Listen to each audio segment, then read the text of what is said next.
Welcome to Storytime by TCTS Ministries, Brush with Death.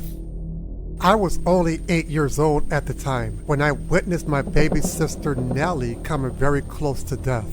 One day while Mom, Nellie, and I were sitting on the front porch, Mom was reading a newspaper as Nellie sat quietly on her lap.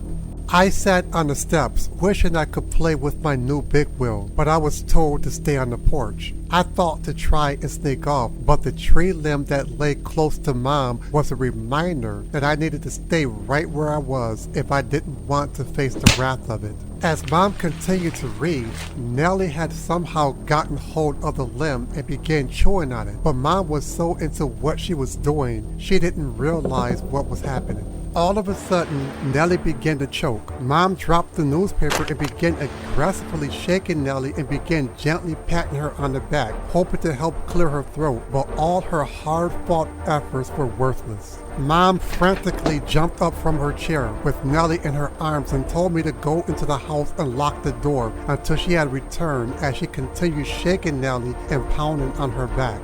When she realized that nothing was working, she dashed from the porch and started booking it up the road to the hospital with Nellie clenched tightly into her arms. Thank God the hospital was just a short ways up the road from where we lived.